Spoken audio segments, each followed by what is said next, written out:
Un policier raciste a arrêté une femme noire après avoir vu son tatouage. C'était trop tard. Tu ne peux pas être ici, sale femme noire. Que voles-tu, esclave? L'officier a crié en retirant ses menottes. La voiture de police 104 a dévalé la 18e rue, les pneus crissant sur le trottoir chaud. Il était 15h47 et l'officier Raymond Parker était de mauvaise humeur. Il s'était disputé avec sa femme au téléphone. La nourriture chinoise qu'il a commandée était trop épicée. Et pour couronner le tout, quelqu'un avait peint des graffitis à la bombe sur le poste de police. L'expression « justice pour tous » lui semblait une blague. C'est alors qu'il la vit. Une jeune femme à la peau comme de l'ébène polie et aux cheveux longs et tressés. Elle marchait sur le trottoir, un sac à dos en bandoulière. Elle fredonnait, perdue dans sa musique, les écouteurs en place. Inconsciente de la tempête qui était sur le point de s'abattre sur elle. La sirène hurlait. Barker a freiné brusquement et a dérapé à côté d'elle. « Arrête! Toi, femme noire !» cria-t-il en sautant du véhicule. Sa main déjà posée sur la crosse de son arme. La femme s'arrêta, confuse, retirant ses écouteurs. « Moi? Que se passe-t-il? Que veux-tu dire ?» Elle parlait d'un ton sec et las, comme si elle avait déjà entendu cela auparavant. « Qu'est-ce que tu as dans ton sac à dos? » « Juste mes affaires, » répondit-elle calmement. « Mets tes foutues mains sur le mur, tout de suite. » Elle a reculé. « Je n'ai rien fait, officier. Je sors juste du travail. Regardez, voici ma carte d'identité. » Mais il s'en fichait. Il n'y a même pas jeté un coup d'œil. « Je t'ai dit de te tenir contre le mur, » aboya-t-il. Et sans prévenir, il l'a poussé. Le sac à dos est tombé par terre. Papiers éparpillés. Une bouteille d'eau a rebondi. Un saladier a roulé sur le trottoir. Barker a tordu les menottes autour de ses poignets, trop serrés. Elle a crié. « Est-ce que tu abuses d'eux? Est-ce de la maltraitance ?» Les gens à proximité ont commencé à enregistrer sur leur téléphone. Une adolescente a crié, elle n'a rien fait. Mais Barker n'a pas bronché. Il avait le contrôle. Il était en service. Il l'a jetée sur la banquette arrière comme si elle n'était rien d'autre qu'un chien errant. Elle atterrit durement, respirant lourdement. Ses yeux étaient remplis de larmes contenues. « Non » demanda-t-il durement. « Keisa Daniels.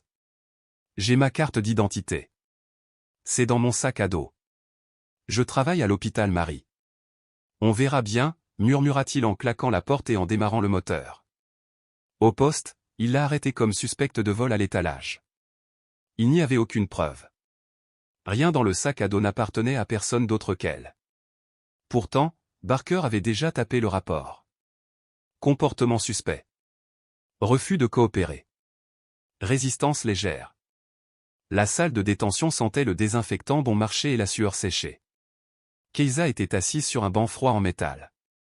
Les menottes lui mordaient encore la peau. L'officier qui la gardait évitait son regard. Mais Barker ne l'a pas fait. Il a fait irruption et a claqué la porte derrière lui. « Tu penses être prêt, n'est-ce pas » ricana-t-il. Il marcha vers elle, lourd et délibéré. « Tu joues la victime comme nous tous. » Keisa le regarda droit dans les yeux. Sa mâchoire verrouillée en signe de défi. « Tout ce que j'ai fait, c'est marcher dans la rue. »« Je t'ai vu rôder » cria-t-il. Sa paume ouverte frappa le mur à côté d'elle. « Tu penses que je ne sais pas comment vous êtes, les gens? Toujours avec cette attitude, comme si le monde vous devait quelque chose. » Il s'est penché tout près. Son visage rouge, ses yeux injectés de sang. Keisa n'a pas bronché. Il lui a attrapé le bras et l'a soulevé brusquement. Le banc raclait bruyamment contre le sol. « Lève-toi quand je te parle. Laisse-moi partir. Fermez-la. » Il la poussa violemment contre le mur, la coinçant par l'épaule. C'est à ce moment-là que c'est arrivé. Sa chemise a bougé.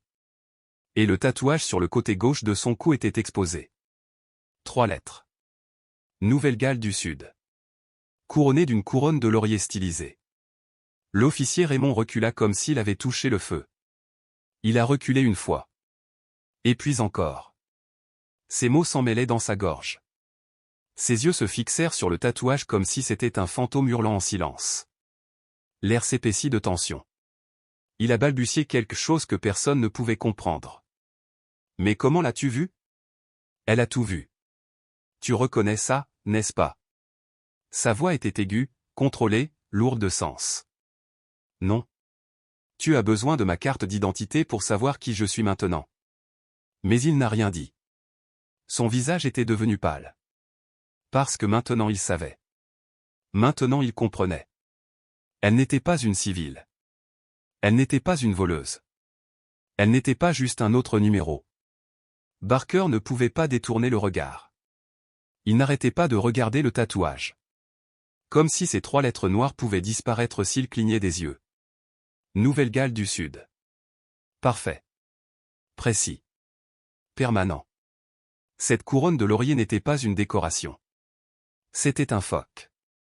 Keiza n'a pas cligné des yeux. Son calme était électrique. Mortel. Elle pouvait sentir la peur monter en lui. Elle pouvait le lire comme une confession. Allez-vous dire quelque chose maintenant, officier? Elle murmura, sa voix froide comme la glace. Raymond a avalé. Il a essayé de récupérer son autorité. Mais les mots ne venaient pas. Il jeta un coup d'œil derrière lui, cherchant quelque chose. Une sortie. Une excuse. Un autre témoin pour confirmer ce qu'il a vu. Mais il n'y avait personne. Juste elle. Et ce tatouage. Il a essayé de parler à nouveau. Qu'est-ce que c'est censé être? Au club. Un groupe? Keiza, toujours menottée, lui fit un lent sourire. Il ne faisait pas chaud. Ce n'était pas gentil. C'était le genre de sourire qui dit. Tu as juste joué avec le mauvais. C'était le genre de sourire qui précède le silence avant une tempête, le genre qui signale quelque chose de bien plus profond que les mots. Vous ne savez pas lire, dit l'agent Rayon en regardant à nouveau les lettres, plissant les yeux, comme si une autre signification pouvait apparaître d'une manière ou d'une autre, une signification qui ne la ramènerait pas à ce qu'elle avait tant essayé d'oublier. Mais elle le savait. Bien sûr qu'elle le savait. Ce n'était pas possible. Pas dans sa ville. Pas dans sa cellule de détention. Non. Elle l'avait menotté comme un animal. Il l'avait poussé, insulté, accusé. Et maintenant, ça, sur son cou. Un putain d'emblème. Le même que son frère portait avec fierté avant de mourir dans le Golfe. Un tatouage qu'elle avait juré que seuls les meilleurs portaient. Les intouchables. Et elle l'avait.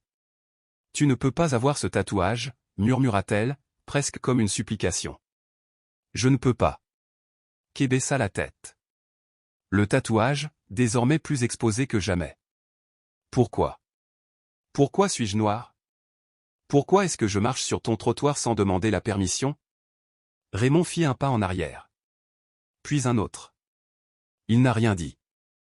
Il vient de quitter la pièce, titubant comme s'il avait besoin d'air, comme si la pièce entière, le monde entier, s'effondrait au ralenti. Le bruit du cadenas qui s'enclenchait était la seule chose qui restait entre eux. Keiza se rassit sur le banc, les menottes toujours serrées autour de ses poignets. Mais son expression avait changé. Patience. Raymond est revenu une demi-heure plus tard, mais il n'était plus le même homme. Il transpirait. Son uniforme était lâche. Son visage était rouge. Ses yeux la fixaient comme une énigme qu'il n'avait jamais demandé à résoudre. Il ferma la porte derrière lui et resta silencieux, la regardant, marmonnant quelque chose dans sa barbe. L'air était chargé. Qu'il ne bougea pas. Alors maintenant, si vous voulez parler, officier, dit-il en haussant les sourcils avec dédain. Raymond serra les dents. Dis-moi, que signifie ce tatouage? Je pensais que tu le savais déjà, répondit-elle en inclinant lentement la tête, délibérément. Tu semblais bien le reconnaître quand tu as failli me casser le bras il y a peu de temps. Il avança. Une main tremblait. Ne me fais pas chier. Parle clairement. C'est quoi ces lettres? Une menace? Fais-tu partie d'une organisation radicale, d'une de ces milices noires secrètes? Keiza laissa échapper un rire sec et sans humour. Tu penses que je fais partie d'un gang parce que j'ai de l'encre sur le cou? Mon Dieu, tu n'as aucune idée. Alors explique-moi, cracha Teil. Parce que mes supérieurs me suivent de près. On me pose des questions sur toi. Et si tu joues à un jeu, je veux le savoir. Tout de suite. Keiza. Il se pencha légèrement en avant. Son ton a changé. Ce n'était plus de la moquerie. C'était de l'acier. NSW. Force navale spéciale de guerre. Ce qu'on appelle les SEALS. Cela vous dit quelque chose, ou vous n'arrivez même pas à le comprendre, derrière tous ces préjugés? Raymond se figea. Il n'a pas murmuré. Mais il le savait. Son estomac se retourna. Ce tatouage ne s'offre pas, Barker. Il ne s'achète pas. Cela se mérite, avec du sang, avec des années, avec la mort. Et elle le pointa du menton, sans le quitter des yeux. Tu as menotté une putain de cils comme si elle était une vulgaire voleuse, juste parce que tu n'aimais pas mon apparence, marchant sur ton trottoir blanc. L'officier déglutit avec difficulté. Ce n'est pas, ça ne peut pas être vrai. Pas toi.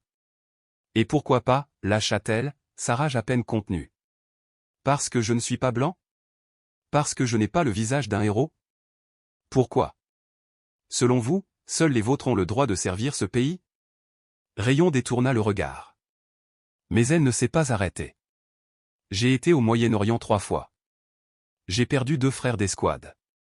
J'ai vu des choses qui vous feraient faire pipi dans votre pantalon. Et toi, tu fais quoi? Tu te balades dans ta voiture de patrouille, à la recherche de gens qui ne te ressemblent pas? Il marmonna quelque chose, à peine audible. Tais-toi, dit-elle d'une voix plate et définitive. J'ai déjà vérifié. Il y a une affaire concernant Daniels dans les archives du Pentagone. Dossier scellé. Hautement confidentiel. Qu'est-ce que tu faisais, à te promener ici comme si de rien n'était? Keza sourit, les lèvres pincées, presque avec pitié. Elle prit un sandwich. Elle mourait de faim. Raymond recula en titubant, vaincu. Il s'est affalé sur une chaise en métal, la tête dans ses mains. Je vais tout perdre, murmura-t-il. Peut-être, dit-elle fermement, mais pas à cause de moi. À cause de toi. À cause de ce que tu as fait. Elle a pointé du doigt les menottes. Cela va au-delà d'une arrestation. C'était personnel. C'était de la haine. Le silence entre eux était insupportable. Raymond le savait. Ce tatouage n'était pas seulement une preuve de son identité. C'était une bombe. Et elle n'avait toujours pas décidé si elle voulait le déclencher. Mais le chaos a commencé avec un appel. Une voix calme. Trop calme pour ce qu'il disait. Nous avons Kea Daniels en garde à vue. Je répète, Kea Daniels. Code NSW. Il y eut un silence à l'autre bout du fil. Alors? C'est impossible. Où? Station 11. L'agent Barker l'a arrêté il y a 1 heure. Barker l'a arrêté il y a 17 minutes. Le capitaine en chef du district Rodriguez a fait irruption dans le hall principal. Son visage était figé comme un masque de guerre. Où est-elle? Demanda-t-elle sèchement. Qui? Demanda la réceptionniste en se retournant. Kea. Putain. Daniels. Soldat actif des forces spéciales. Où est l'officier qui l'a arrêté? Tout le monde la regardait. Certains le savaient déjà. D'autres comprenaient à peine ce qui allait arriver. Rodriguez n'a pas attendu de réponse. Elle s'est dirigée directement vers la zone de détention. Elle a ouvert la porte avec fracas. Et ils étaient là. Barker était toujours assis dans le SOC. Keza était debout, menottée, froide comme l'acier. Rodriguez a regardé la scène et en 1 seconde, il a tout compris. Lâchez-la. Tout de suite, cria-t-elle dans l'interphone. Personne n'a bougé. Puis un jeune officier s'est levé et n'a rien dit. Il se précipita à l'intérieur, trébuchant sur ses propres pieds, et libéra Keza avec des mains tremblantes. Barker leva à peine les yeux. Que as-tu fait, Barker? Demanda Rodriguez, le regard toujours froid. Je ne savais pas. Elle avait l'air suspecte. Suspect? Rodriguez se tourna vers lui, sa fureur était forte et bouillonnante. Soupçonné de quoi, idiot? Le murmure parmi les policiers commença à s'amplifier, tel un orage qui couve sous la surface. Plusieurs s'étaient rassemblés à proximité, attirés par l'attention. Certains écoutaient en silence, d'autres décrochaient discrètement leur téléphone, enregistrant le chaos qui se déroulait d'un geste rapide du pouce et de légers soupirs. Case ne dit rien. Il n'en avait pas besoin. Le poids du moment était plus fort que les mots. Où est le rapport d'arrestation? Demanda Rodriguez. Un assistant lui tendit rapidement une feuille de papier. Elle la parcourut à peine avant de la déchirer en deux, d'un ton sec et délibéré. C'est n'importe quoi, a-t-elle rétorqué. Il n'y a aucune accusation. Il n'y a aucune preuve. Tout ce que nous avons ici, c'est un acte flagrant de brutalité raciste contre un agent d'élite. Ses yeux, maintenant flamboyants de fureur, se tournèrent vers Barquet. Et toi, dit-elle d'une voix plus forte, tu vas devoir lui rendre des comptes. Au ministère de la Défense. Aux Affaires intérieures. Probablement devant un tribunal fédéral. Barker se leva brusquement de son siège, le souffle court, la voix brisée par la panique.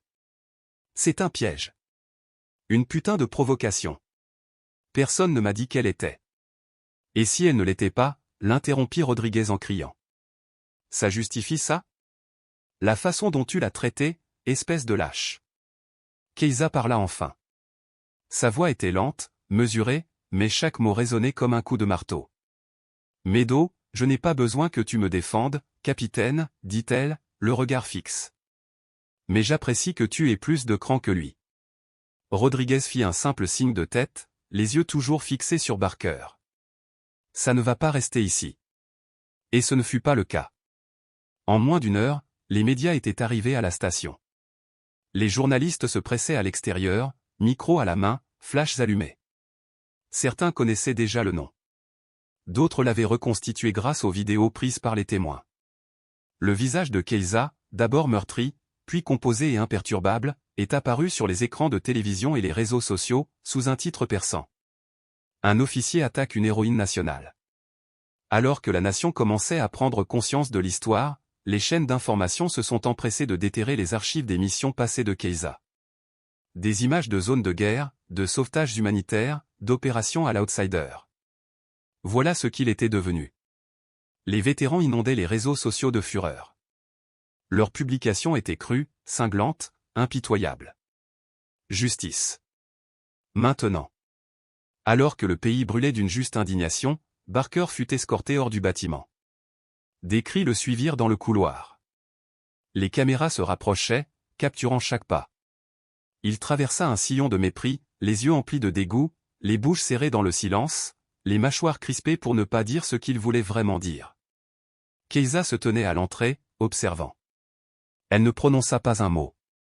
Elle monta simplement dans le SUV noir qui l'attendait et disparut au loin. Car son combat, bien qu'enfoui sous des couches de silence et de temps, n'avait jamais vraiment pris fin. Il ne faisait que recommencer. Le tatouage sur le cou de Keiza Daniels avait été l'étincelle. Non pas à cause de ce qu'il était, mais à cause de ce qu'il révélait en lui. Pendant des jours, il tenta de se justifier. Il essaya de tout expliquer. De minimiser. De mentir. Mais chaque excuse sonnait plus mince que la précédente, même à ses propres oreilles. Creuse. Faible. Pathétique.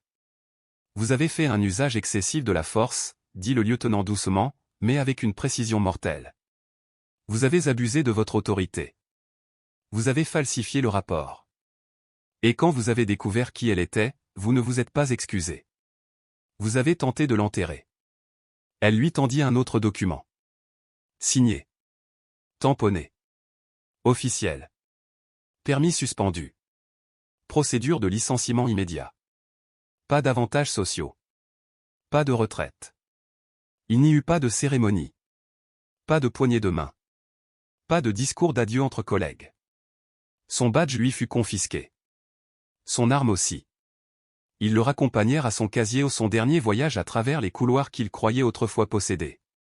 Les quelques affaires restées à l'intérieur étaient comme les témoins silencieux d'un héritage désormais réduit en cendres. Personne ne croisa son regard. Personne ne dit un mot. Certains lui tournèrent le dos. D'autres accélérèrent le pas. Une décennie de service, évaporée comme de la fumée. Non pas à cause d'une seule erreur, mais à cause de quelque chose qui couvait en lui depuis le début au pourrissant silencieusement sous la surface jusqu'au moment où cela éclata, incontrôlable, indéniable, et visible de tous. Alors qu'il quittait le bâtiment pour la dernière fois, l'air lui semblait plus lourd. Chaque respiration était un fardeau.